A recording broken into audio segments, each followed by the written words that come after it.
Image d'un intervalle par une fonction continue. Image d'un segment par une fonction continue. Théorème, l'image d'un segment AB par une fonction continue est le segment petit m, grand M, où petit m c'est le minimum de f de x sur l'intervalle AB et grand M c'est le maximum de f de x sur l'intervalle AB. Alors ici, on parle du segment. Alors, qu'est-ce que c'est qu'un segment? Alors, un segment, c'est tout intervalle fermé, fermé des deux côtés. Donc ça, c'est un segment. Alors, l'intervalle ouvert ou bien semi-ouvert AB, ici, n'est pas un segment. Alors ici, on dit que l'image d'un segment AB par une fonction continue est le segment petit m, grand M. C'est-à-dire que l'image d'un segment AB est toujours un segment. On l'appelle petit m, grand M. Maintenant, on va définir qu'est-ce que c'est que petit m et qu'est-ce que c'est que grand M. Alors, petit m, c'est le minimum de f de x sur l'intervalle AB.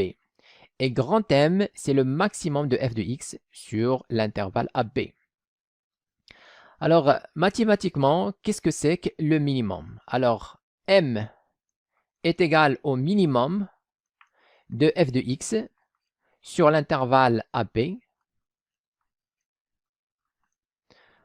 Alors, ceci est équivalent à si on a deux choses. Donc, la première chose, s'il existe un élément alpha appartenant à l'intervalle ou bien au segment AB, donc c'est un intervalle fermé. Alors, s'il existe un élément alpha appartenant au segment AB tel que f de alpha est égal à petit m. Et la deuxième condition, quel que soit x appartenant au segment AB, on aura f de x supérieur ou égal à petit m. Donc, c'est ça la définition d'un minimum d'une fonction sur un intervalle. Alors, la première chose, c'est il existe un élément dans AB tel que f de alpha égale à m.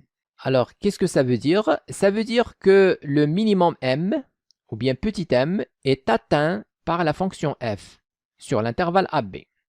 Il existe un élément alpha dans AB tel que le minimum soit l'image de alpha sur l'intervalle AB. Et quel que soit x un élément de AB, on aura son image toujours supérieure à m. C'est normal puisque m c'est le minimum. De la même façon, on définit le maximum. Alors, on dit que grand M égale le maximum de la fonction f de x sur un intervalle AB si et seulement si on a les deux choses suivantes. La première chose, c'est qu'il existe un bêta appartenant au segment AB tel que f de bêta soit égal à grand M. La deuxième chose, c'est quel que soit x appartient à l'intervalle AB, on aura f de x toujours inférieur ou égal à grand M. C'est normal, c'est le maximum. Donc voilà la définition du maximum. Alors maintenant, on va voir ça sur un exemple. Alors ici, je prends la représentation graphique d'une fonction continue f sur le segment AB. Donc ici, on a A et f de A. Donc voilà le point A, f de A. Et B, son image, c'est f de B. Alors maintenant, on veut déterminer l'image du segment AB par la fonction continue f. Alors, comme le dit le théorème précédent, c'est aussi un segment. Donc l'image d'un segment par une fonction continue, toujours c'est un segment de cette forme. Alors maintenant, je vais mettre ici quoi? On va mettre la valeur minimum. Et ici, on va mettre la valeur maximum. Alors, je vais donc déterminer la valeur minimum et la valeur maximum. Donc, à partir du point A, f de A, comme vous voyez ici, la fonction f monte jusqu'à un maximum, grand M, comme vous voyez ici. Puis, elle descend jusqu'à le minimum en ce point-là. Et puis, elle remonte jusqu'à le point B, f de B. Alors, c'est quoi le minimum? C'est évidemment en ce point. Donc, la valeur, ou bien la fonction f prend sa valeur minimale sur ce point-là. Donc, ici, il existe un alpha, ici, tel que m est égal à f de alpha. Et là, c'est la valeur maximum. Donc, ce grand M, c'est l'image d'un bêta qui appartient à l'intervalle AB. Donc ici, on va mettre petit m, grand M, qui est aussi f de alpha, f de bêta. Théorème, l'image d'un intervalle par une fonction continue est un intervalle. Donc, si on a I un intervalle, et si la fonction f est continue sur l'intervalle I, alors f de I est aussi un intervalle. Donc, l'image de l'intervalle I par la fonction continue f est aussi un intervalle. Alors maintenant, on prend l'exemple de la fonction f définie par x carré plus 1. Alors, cette fonction est évidemment continue sur son ensemble de définition qui est R, car c'est une fonction polynomiale. Alors maintenant, on va calculer l'image du segment 0,1. Alors, le segment 0,1, c'est ici. Donc, voilà le segment 0,1. Alors, on sait déjà que l'image du segment, ou bien d'un segment en général, par une fonction continue, est aussi un segment. Donc, bien sûr, on va avoir ici un segment. Donc, c'est-à-dire un intervalle fermé des deux côtés. Alors, pour déterminer donc l'image de f sur 0,1, on va déterminer le minimum de f sur 0,1 et le maximum de f sur 0,1. Alors, sur l'intervalle 0,1 ici, alors la fonction f, donc 0 a pour image 1 et 1 a pour image ici. Ça, c'est 2. L'image, c'est 2. Donc, la fonction f varie de 1 jusqu'à 2. Donc, la valeur min, c'est 1 et la valeur max, c'est 2. Donc, ici, on va mettre 1, 2. Donc, ça, c'est clair. Maintenant, l'image de moins 1, 0. Donc, ici, on a moins 1 et 0. Alors, moins 1 a pour image ce point-là qui correspond à 2. Et 0 toujours, l'image c'est 1, comme vous voyez ici. Maintenant, la fonction f sur l'intervalle moins 1, 0, il varie de 2 jusqu'à 1. Donc, ici on a 2 et il descend jusqu'à 1. Donc, la valeur min c'est 1 et la valeur max c'est 2.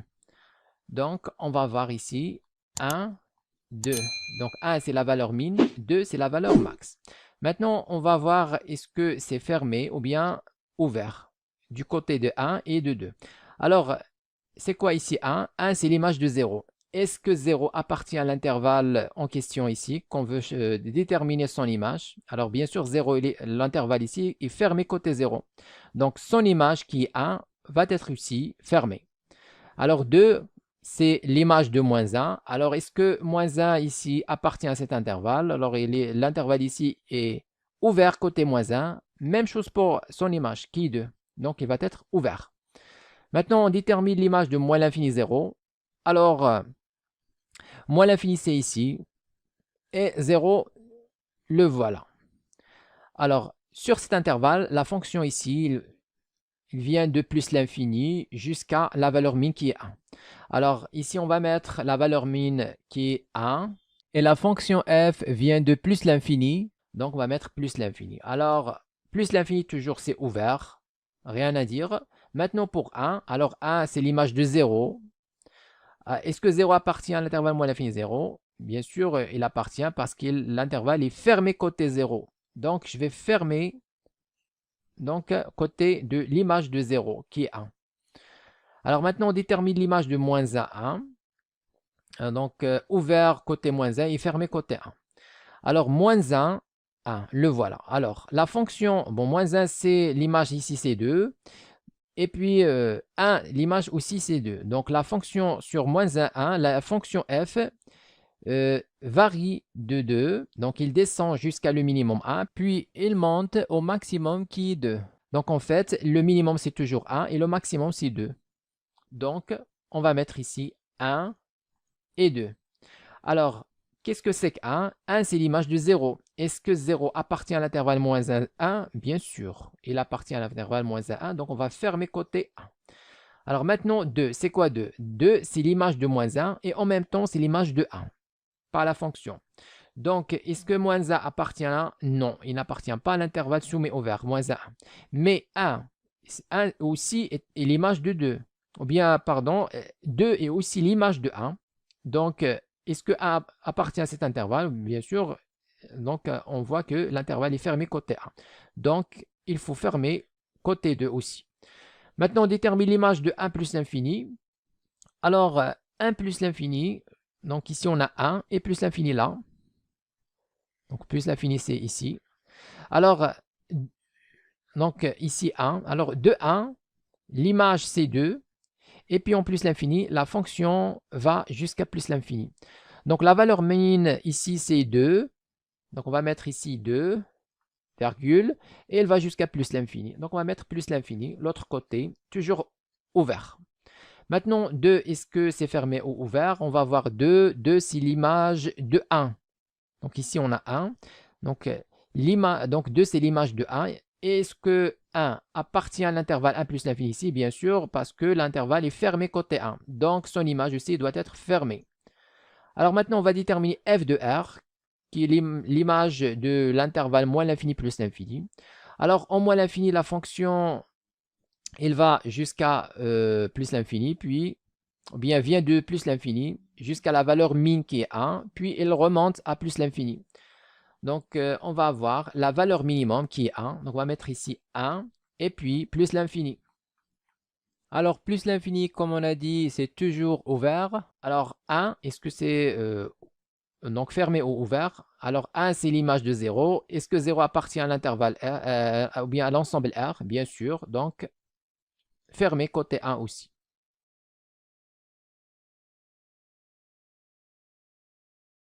Deuxièmement, image d'un intervalle par une fonction continue et strictement monotone. Soit f, une fonction continue et strictement monotone sur un intervalle i. Alors ici, on a la forme de l'intervalle i et là, on a l'image de i par la fonction f, f de i. Alors, on distingue ici entre deux cas, le cas où f est strictement croissante sur l'intervalle i et le cas où f est strictement décroissante sur i.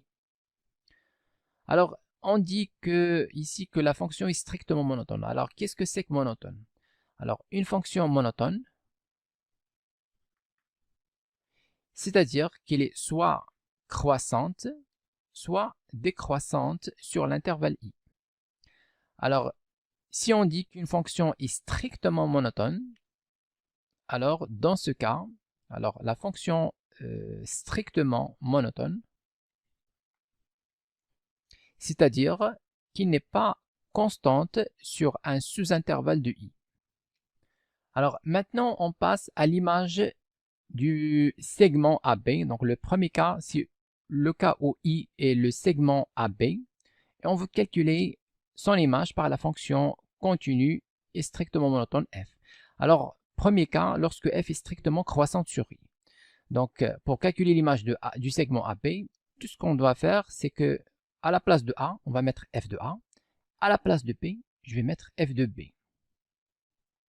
Maintenant, si la fonction f est strictement décroissante sur i, j'inverse les bornes. Je commence par f de b et puis f de a. Donc ici, on va le voir sur la figure suivante. Ici, on a une fonction qui est croissante ou bien strictement croissante sur le segment AB. Et je vois que lorsque x croît sur l'intervalle AB, son image croît sur l'intervalle f de a, f de b. Donc, quel que soit x appartient à l'intervalle, ou bien quel que soit x compris entre a et b.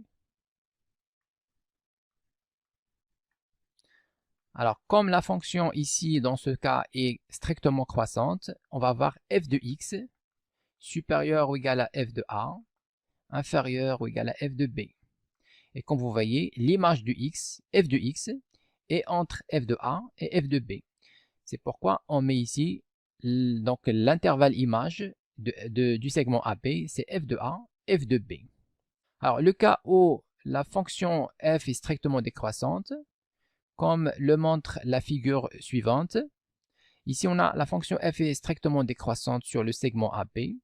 Alors lorsque x croît sur le segment AB, son image décroît, comme vous voyez, sur l'intervalle f de b, f de a. Donc la valeur mine ici c'est f de b et la valeur max c'est f de a. Donc c'est pourquoi on met f de b puis f de a. Alors maintenant, si l'intervalle i est égal à l'intervalle ouvert AB, alors dans ce cas, pour calculer l'image de cet intervalle, alors on commence par le cas où f est strictement croissant sur i. Alors dans ce cas, on va mettre à la place de a, je vais mettre la limite de f de x quand x tend vers a à droite. Et à la place de b, je vais mettre la limite de f de x quand x tend vers b à gauche. Donc, on met la limite car la fonction f est supposée non continue en a, car a n'appartient pas à l'intervalle i dans ce cas. Et f est continu sur, l'intervalle i. Comme a n'appartient pas, donc f n'est pas continu en a. Et dans ce cas, on ne peut pas mettre f de a ici.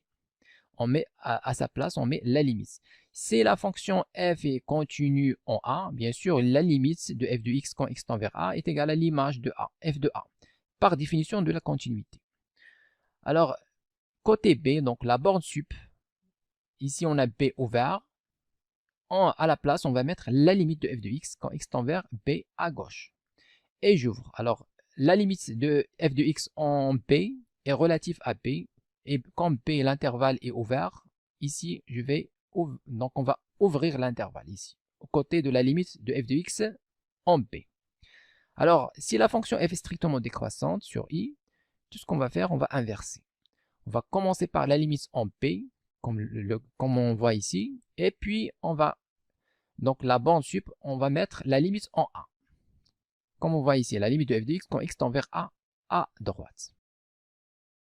Alors pourquoi on met la limite de f de x à droite en a et la limite de f de x à gauche en p? Alors ici on a l'intervalle AB ouvert des deux côtés. Alors comme vous voyez ici, la fonction f est définie sur un voisinage à droite de a, donc ici, et définie sur un voisinage à gauche de b. Donc c'est pourquoi on met la limite de f de x en a à droite et la limite de f de x en b à gauche. Alors, lorsque i est égal à l'intervalle soumis ouvert à b ici, fermé côté a, ouvert côté b, alors a appartient directement, je mets f de a directement. Donc, côté b est ouvert, je mets la limite de f de x, mais quand x tend vers b à gauche. Alors, si f est strictement décroissante, on inverse. Je commence par la limite en b à gauche, et puis je mets donc l'image de a par la fonction f. Alors, f de a, je ferme, car côté a ici, dans l'intervalle i, est fermé. Et la limite de f de x, quand x tend vers b à gauche, j'ouvre l'intervalle, car en p ici, l'intervalle est ouvert. Maintenant, on passe au cas lorsque i est égal à l'intervalle moins l'infini a. Alors, à la place de moins l'infini, je vais mettre la limite. Donc ça, c'est lorsque f est strictement croissant sur i. Alors, à la place de moins l'infini, on va mettre la limite de f de x, quand x tend vers moins l'infini. Et comme a appartient à cet intervalle, on va directement mettre f de a dans la borne sup de l'intervalle image. Alors, le côté a est fermé, je ferme f de a, le côté f de a. Bien sûr, ici, le côté moins l'infini toujours ouvert. Donc, je vais ouvrir le côté de la limite f de x quand x tend vers moins l'infini.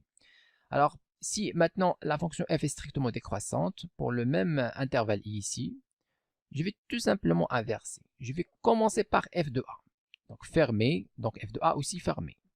Alors, et je mets dans la borne sup, je mets la limite de f de x quand x tend vers moins l'infini. Et j'ouvre, bien sûr. Maintenant, lorsque l'intervalle i et l'intervalle ouvert A plus l'infini. Alors A n'appartient pas, donc il faut mettre la limite en A. Et en plus l'infini, je mets toujours la limite en plus l'infini.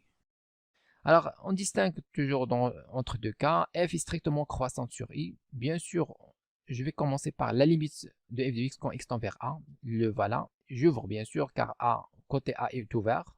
Donc j'ouvre aussi lorsque je calcule la limite. Maintenant, en plus l'infini, je mets la limite de f de x en plus l'infini. Toujours ouvert bien sûr. Alors, le cas où f est strictement décroissante, j'inverse. Donc ce qu'on a fait ici, on va inverser. On va commencer en plus la limite de f de x en plus l'infini, bien sûr toujours ouvert. Et puis on va mettre la limite de f de x quand x tend vers A à droite. Et j'ouvre car A, ou bien car l'intervalle I côté A est ouvert. Donc ça c'est clair. Maintenant, dernier cas, lorsque l'intervalle I est égal à R, est égal à moins l'infini plus l'infini. Eh bien, si la fonction f est strictement croissante sur i, en moins l'infini, à la place de moins l'infini, je vais mettre la limite de f de x quand x tend vers moins l'infini. Et à la place de plus l'infini, je vais mettre la limite de f de x quand x tend vers plus l'infini. Bien sûr, en l'infini, toujours l'intervalle image est ouvert, ça c'est évident. Donc, cette limite peut être finie ou infinie, bien sûr. Même chose ici, pour la limite de f de x en p et en a. Comme ici, la limite en a, la limite ici en p. Donc, ces deux limites peuvent être finies ou infinies. Ça dépend. Alors ici, la limite en moins l'infini ou bien en l'infini en général aussi peuvent être finies ou infinies. D'ailleurs, on va voir des exemples dans l'exercice qui va suivre. Alors ici, lorsque la fonction f est strictement décroissante, même chose, mais je vais inverser. Je commence, donc ici on a moins l'infini, je vais commencer par plus l'infini. Je vais mettre la limite de f de x quand x tend vers plus l'infini. Et dans la bande sup, je mets la limite de f de x quand x tend vers moins l'infini.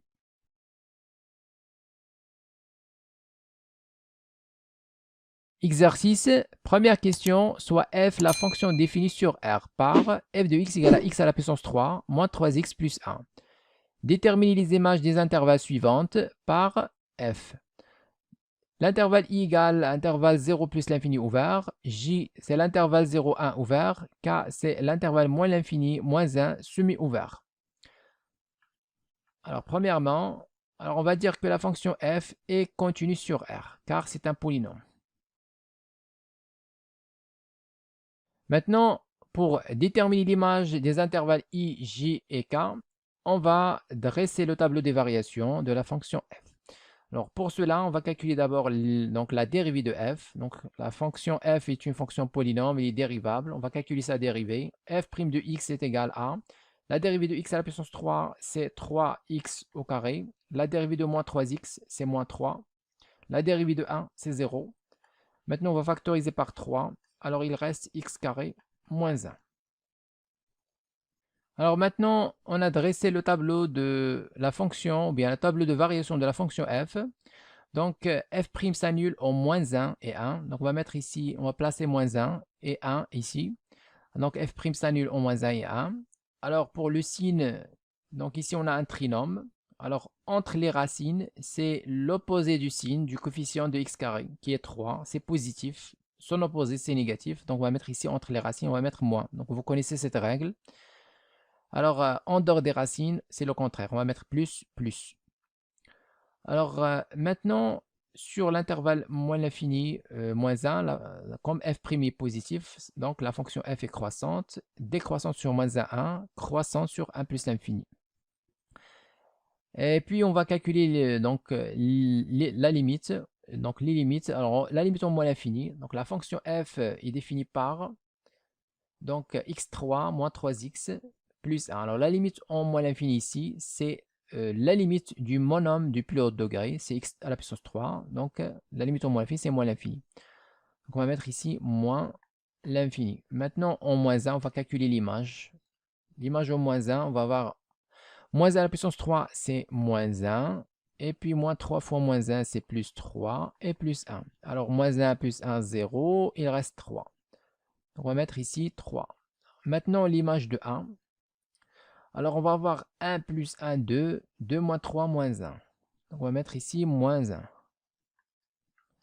Il reste la limite en plus l'infini. Donc, c'est la limite du monôme du plus haut degré. C'est x à la puissance 3. Alors, la limite de x à la puissance 3, c'est plus l'infini. Bien sûr, en plus l'infini, c'est plus l'infini. Voilà, on va mettre plus l'infini. Alors, on nous demande de déterminer l'image de l'intervalle 0 plus l'infini ouvert. Donc, l'image de l'intervalle 0 plus l'infini. Alors, sur l'intervalle 0, donc ici, on a 0.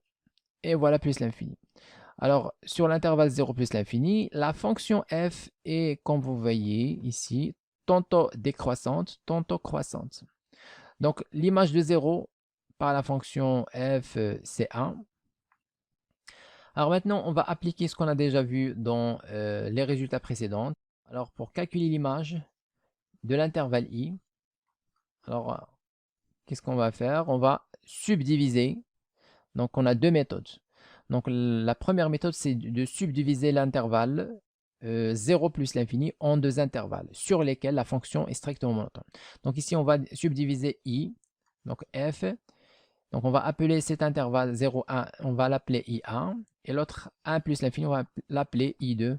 Donc, ici, on va avoir i est égal à i1 union i2. Donc, c'est f de i1 union i2.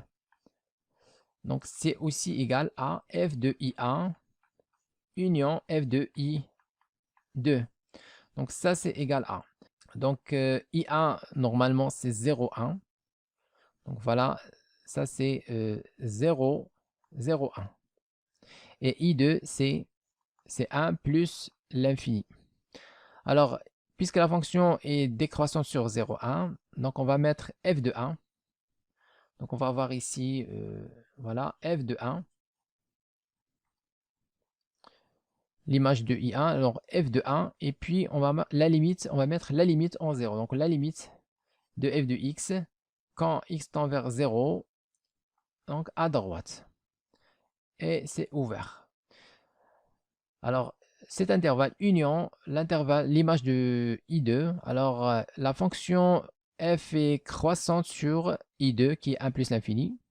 Donc, on va prendre l'image de 1. Donc, l'image de 1, c'est f de 1. Et puis la limite en plus l'infini de la fonction f de x. Et j'ouvre l'intervalle, côté limite en plus l'infini. Alors maintenant, alors l'image ou bien l'image de 1 par la fonction f, on a déjà calculé, c'est moins 1. On va mettre ici moins 1. Et puis la limite en 0 plus, la limite en 0 plus, c'est l'image. Donc la fonction, c'est une fonction polynomiale. On va remplacer dans la limite. Donc on va avoir 1. Donc la limite en 0 plus de f de x, c'est la limite en 0 plus du polynôme x à la puissance 3 moins 3x plus 1. Alors, bien sûr, on va remplacer x par 0, on va avoir 1. Voilà, maintenant, on va calculer. Bien, alors, côté 1 n'est pas inclus, donc il faut enlever. Donc, il faut ouvrir l'intervalle côté 1. Donc, voilà, on ouvre l'intervalle. Union, alors f de 1, c'est moins 1. On va mettre ici moins 1. Et la limite en plus l'infini, c'est plus l'infini. Alors, la réunion de ces deux intervalles, on va avoir de donc moins 1 à 1. Et puis de moins 1, union moins 1 plus l'infini. Toujours, on va avoir moins 1. C'est la valeur la plus petite. Et on va mettre plus l'infini. Donc, voilà l'image. Alors, autre méthode. Donc, la méthode la plus simple pour calculer l'image de l'intervalle i, sur lequel la fonction f n'est pas strictement monotone, il est décroissante puis croissante. Alors pour déterminer l'image de i, tout simplement, donc on peut facilement prendre la valeur min, qui est moins 1. Donc la fonction f sur 0 plus infini, il va de 1 ici, il décroît jusqu'à moins 1, puis il remonte jusqu'à plus l'infini. Donc la valeur min c'est moins 1, donc on va mettre ici moins 1. Alors, moins 1, c'est l'image de 1. Est-ce que 1 appartient à l'intervalle i, qui est 0 plus l'infini? Et bien sûr, il appartient. Donc, on va fermer, côté moins 1. Alors, puisque la limite en plus l'infini, c'est plus l'infini, on va mettre plus l'infini, tout simplement. Donc, rien n'est plus grand que plus l'infini. Donc, il faut mettre plus l'infini, c'est normal. Donc, voilà l'image plus rapidement. Donc, là, le minimum, et je prends plus l'infini. Donc c'est plus simple que la première méthode. Alors maintenant, on nous demande de déterminer l'image de l'intervalle J qui est 0, 1, ouvert. Donc l'intervalle J, c'est l'intervalle 0, 1, ouvert. Donc f de J est égal à. Donc l'intervalle 0, 1 ouvert, le voilà l'intervalle 0, 1. Donc la fonction f est décroissante sur 0, 1, comme vous voyez. Donc on va appliquer directement les résultats précédents. Donc on va mettre ici, puisqu'on a un intervalle ouvert, alors l'image d'un intervalle ouvert par une fonction continue est strictement monotone. C'est une image de même nature. On va avoir aussi un intervalle ouvert, comme ça. Donc toujours l'image d'un intervalle i par l'image d'un intervalle i par une fonction continue et strictement monotone. Toujours c'est un intervalle qui est de même nature. Donc, même nature. S'il est fermé, donc on va avoir l'image fermée. S'il est ouvert, on va avoir l'image ouvert. S'il est semi-ouvert, on va avoir l'image aussi semi-ouvert. Alors ici, puisque J bien sûr est ouvert, l'image aussi c'est ouvert, car la fonction est continue et strictement monotone, comme on a déjà dit. Donc sur 0,1, c'est strictement décroissante. Alors sur 0,1, on va appliquer la règle directement. Alors, puisqu'il est décroissant sur 0,1, je vais mettre ici la limite. Donc, la limite de f de x, quand x tend vers 1, je commence par 1, car la fonction est décroissante sur 0,1. Donc, par valeur inférieure, donc à gauche. Et puis, je vais mettre la limite de f de x quand x tend vers 0 à droite. Et j'ouvre, bien sûr. Alors, maintenant, la limite de f de x quand x tend vers 1 à gauche, c'est f de 1, car la fonction f est continue sur R, en particulier sur 1. Donc il suffit de calculer f de 1, on a déjà calculé dans le tableau de variation l'image de 1. Donc comme vous voyez, c'est moins 1. Donc on va mettre moins 1 ici. Et puis la limite en 0, même chose, la fonction f est continue sur R, en particulier sur 0, donc c'est l'image, c'est f de 0.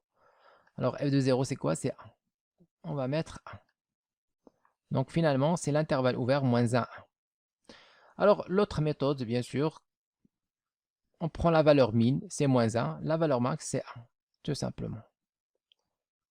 Et comme les deux côtés de l'intervalle J sont ouverts, donc les deux côtés de l'intervalle image, bien sûr, vont être aussi ouverts. Maintenant, on passe à l'intervalle K. Alors K, c'est l'intervalle moins l'infini, moins 1. Donc fermé côté moins 1. Donc moins l'infini, moins 1. Alors f de K est égal à. Alors, comme vous voyez ici, moins l'infini moins 1, la fonction f est strictement croissante sur cet intervalle. Donc, on va appliquer les résultats précédents. Donc, la fonction est croissante sur moins l'infini moins 1. Donc, on va mettre ici la limite de f de x quand x tend vers moins l'infini. Et ici, on va mettre f de moins 1, tout simplement. Et on ferme. Donc ça, c'est égal à. Alors la limite en moins l'infini, c'est moins l'infini. On a déjà vu ça. Et l'image en moins 1. Donc l'image en moins 1, c'est 3, comme vous voyez ici. Donc on va mettre ici 3 et on va fermer.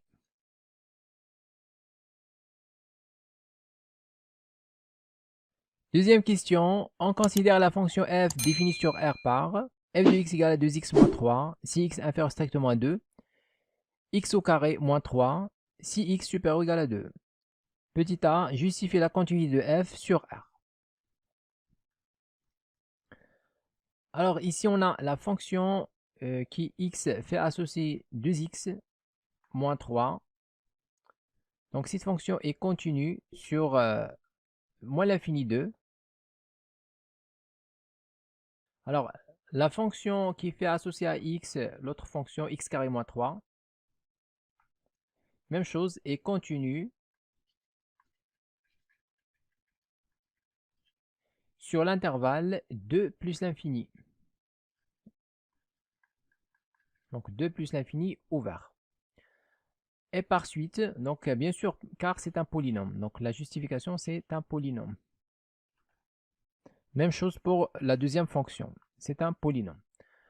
Alors, par suite, la fonction f est continue sur R-2, ou bien privée de 2. Maintenant, on va étudier la continuité en 2. Alors, pour cela, on va calculer tout d'abord l'image de 2. Donc, alors, f de 2 est égal à 1.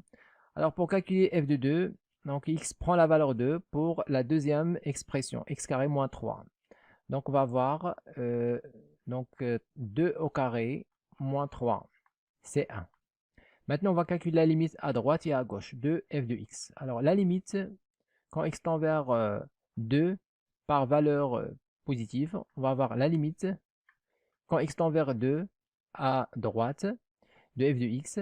Donc, à droite, x supérieur ou égal à 2. Donc, on va prendre x carré moins 3. Donc, ça, c'est égal à 1. Donc, c'est un polynôme. On va remplacer x par 2. On va avoir 2 au carré, c'est 4, moins 3, 1.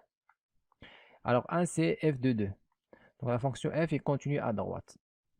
En 2. Alors, maintenant, la limite de f de x, quand x tend vers 2, à gauche. Donc, c'est égal à la limite quand x tend vers 2, à gauche. Alors, pour les x inférieurs à 2, on va prendre la première expression qui est 2x moins 3. C'est un polynôme, donc on va remplacer directement x par 2. On va avoir 2 fois 2, c'est 4. Et moins 3, c'est 1.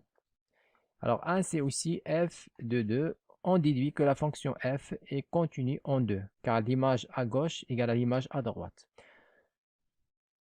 Et par suite, la fonction f est continue en 2. Alors, finalement, on déduit que la fonction f est continue sur R.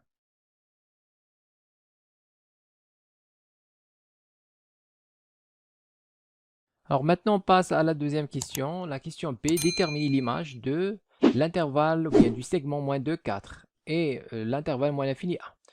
Alors, on commence par le segment moins 2, 4.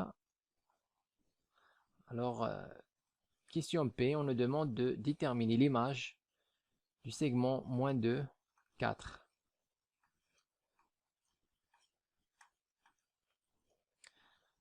Alors, puisqu'ici on a une fonction définie par partie, comme vous voyez, donc on va déterminer les variations de la fonction f. Alors, tout d'abord sur les x inférieurs à 2, puis sur les x supérieurs ou égal à 2.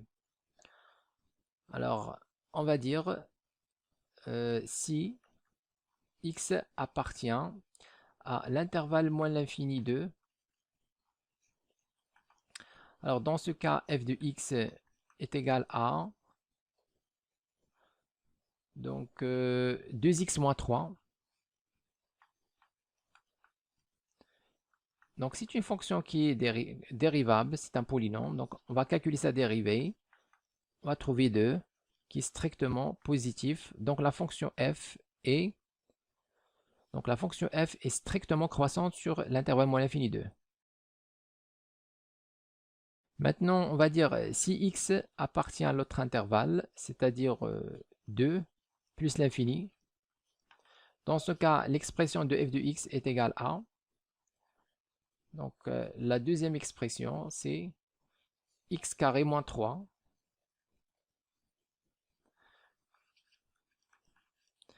Et on va calculer la dérivée. Alors, f' de x est égal à, je vais avoir 2x, et la dérivée de moins 3, c'est 0. Alors, cette fonction est strictement positive sur l'intervalle 2 plus l'infini. Donc, ça, c'est clair. Et par suite,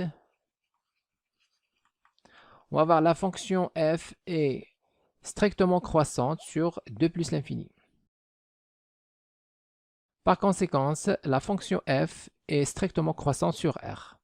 Donc, strictement croissante sur moins l'infini 2. Maintenant, strictement croissante sur 2 plus l'infini. Donc, il est strictement croissante sur tout R. Alors maintenant, pour déterminer l'image de moins 2, 4, on va utiliser directement les règles précédentes. Donc, on n'a pas ici besoin de déterminer le tableau des variations, car la fonction est strictement croissante sur toute R. Alors, maintenant f de moins 2, 4, du segment moins 2, 4, on sait que c'est un segment aussi. Donc on va mettre ici, alors ici on aura l'image de moins 2, c'est f de moins 2, et f de 4. Donc on applique directement le cours. Alors l'image de moins 2 par la fonction f, alors moins 2, bien sûr, c'est inférieur strictement à 2. Donc on va utiliser la première expression. Alors 2 fois moins 2, c'est moins 4. Moins 4, moins 3, c'est moins 7. Donc on va mettre ici moins 7. Et puis on va calculer l'image de 4. Alors 4 est supérieur ou égal à 2. Donc on va utiliser la deuxième expression, x carré moins 3. Alors on va avoir 4 au carré moins 3. Donc c'est 16, moins 3 c'est 13. Donc on va mettre ici 13. Maintenant on passe à l'autre intervalle. On va déterminer l'image de l'intervalle moins l'infini. Alors moins l'infini 1.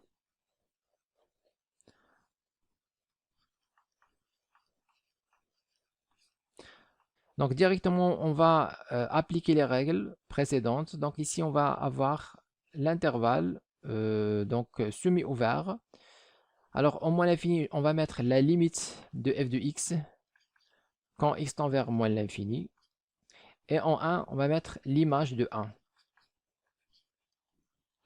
Alors ça c'est égal à donc la limite de f de x en moins l'infini. Alors on va prendre la première expression pour les x inférieurs à 2. Donc, on va calculer la limite de cette fonction en moins l'infini. Alors, 2x moins 3 en moins l'infini, c'est moins l'infini. Donc, ça, c'est évident. Donc, on va mettre ici moins l'infini, puis l'image de 1. Donc, on va calculer l'image de 1 par la même fonction, car 1 est inférieur à 2. Donc, toujours, on va utiliser la première expression.